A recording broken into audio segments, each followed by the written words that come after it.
Sponsored in part by DollarSeed.com for your flowers, vegetables, and herbs. All organic seeds, all only $1 a pack. DollarSeed.com. And by WillowSpringsSoap.com. Handmade soaps with simple, recognizable ingredients, making soaps using the cold kettle process while using traditional methods.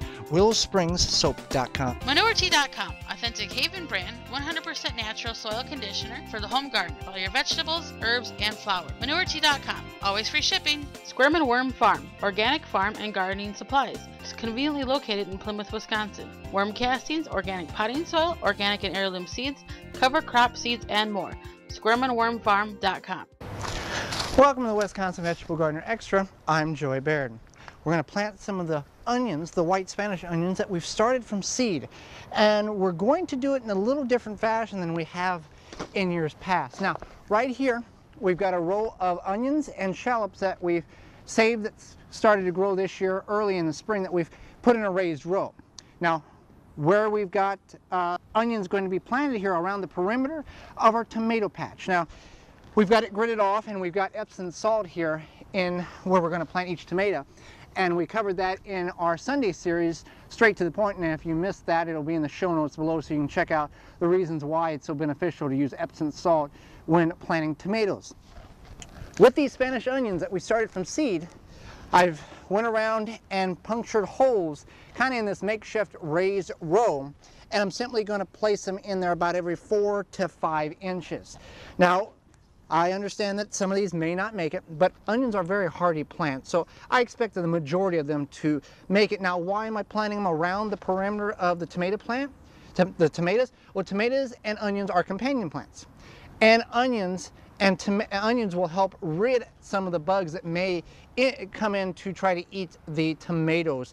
So it'll be a very beneficial companion working together type of situation, along with the basil we'll plant intermingled in with our tomato plants.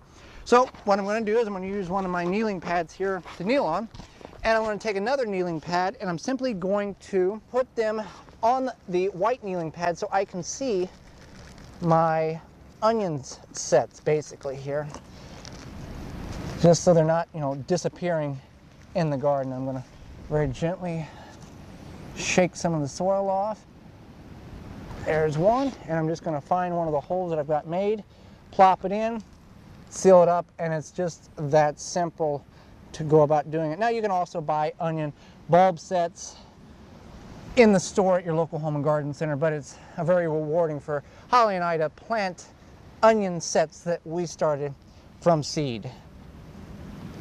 So I'm just going to go around the perimeter here and we'll get them all in the ground and get established before we put the tomato plants in the ground in a couple of weeks. All right, so we're just finishing up the perimeter here. We ran out of onions about halfway through, and I have a cup of leeks, just like we started with mass planting with the onions.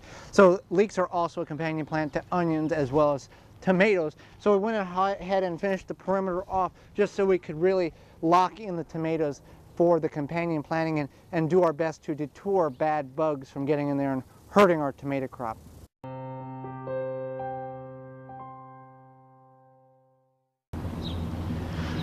We've constructed a raised bed seed starting tray outdoors. Now, most of us who start seeds indoors do it in a controlled climate or during early spring when it's too cold to start them outside.